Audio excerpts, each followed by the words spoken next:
The Ukraine World website notes that many analysts describe the Russia-Ukraine battles as a war of attrition, dominated by artillery fire. Around 80% of targets destroyed on the battlefield on both sides are caused by artillery shells and missiles.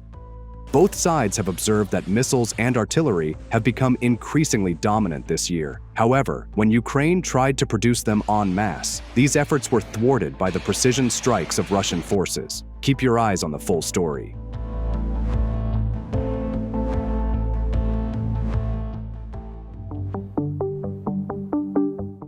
For early warning system operators in Kyiv, every second is a race against inevitable death.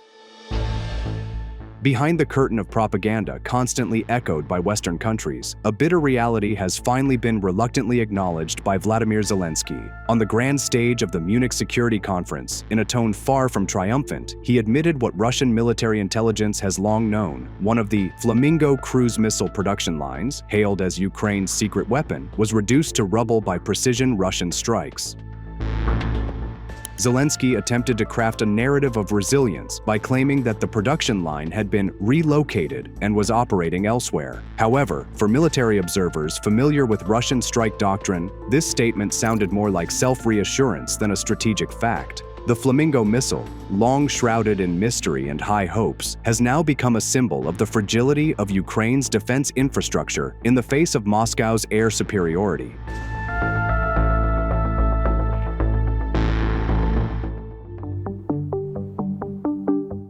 Over the past year, the name Firepoint has emerged as a new giant in Ukraine's defense industry, securing a staggering contract worth $1 billion. Its flagship product, the Flamingo, was promoted as a purely indigenous cruise missile. However, the reality behind this technology is much shallower.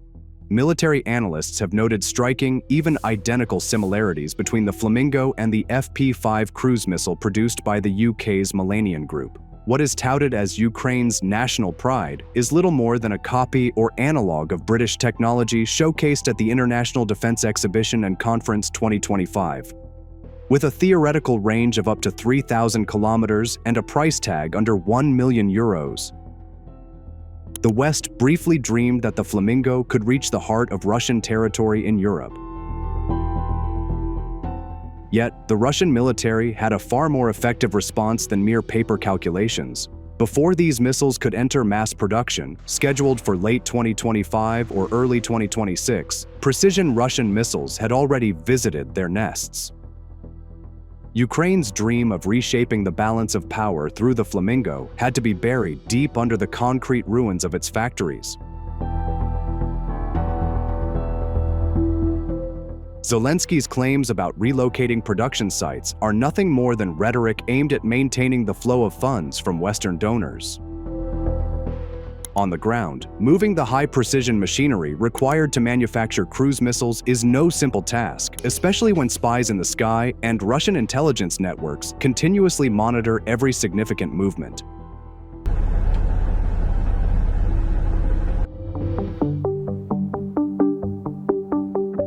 Ukraine's inability to protect its own production lines has not stopped Zelensky from launching plans that sound increasingly ambitious, but lack a solid grounding in reality.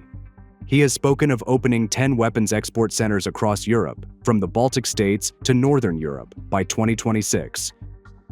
He even envisions Ukrainian drone production on German soil. The narrative being promoted is that Europe's security now depends on Ukrainian technology. Yet there is a tragic irony here. How can a country whose production capacity is systematically crippled by enemy airstrikes aspire to become a global arms exporter?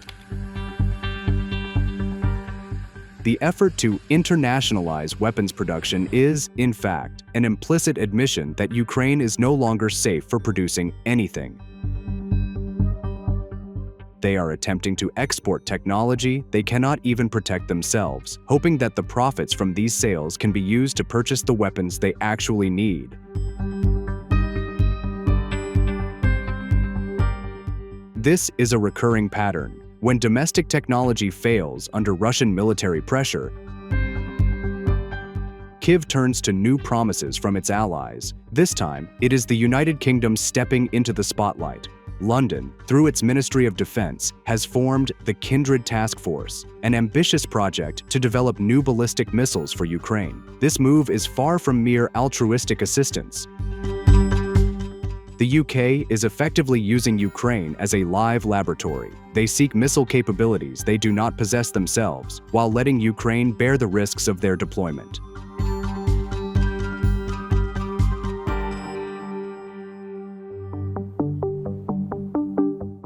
The UK plans to develop a land-launched ballistic missile with a 200-kilogram warhead and a minimum range of 500 kilometers. Its touted advantage is resistance to the famously lethal Russian electronic countermeasures. The missile is designed to soar high into the atmosphere before striking at speeds of thousands of kilometers per hour, a strike profile they claim will be difficult to intercept. However, the history of this war has delivered harsh lessons for Western technology, from Leopard tanks burning on open plains to HIMARS systems and ATACMS missiles, whose effectiveness has steadily declined due to Russian air defense adaptations. Russian air defense systems such as the S-400 and S-500 have been specifically designed to counter ballistic threats like those the UK and Ukraine are planning. Zelensky may swear at various defense industry forums about the progress of his ballistic missile programs, but the reality on the ground tells a different story. These programs are too expensive, too slow, and too easy to detect.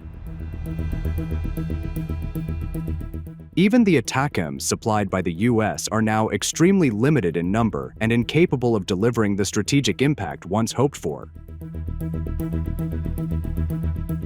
So, will these new missiles be able to save Kyiv, or will they simply end up as another entry in the long list of game-changing weapons that ultimately become scrap in Russia's victory museums? That's all for today's episode, and thanks for watching.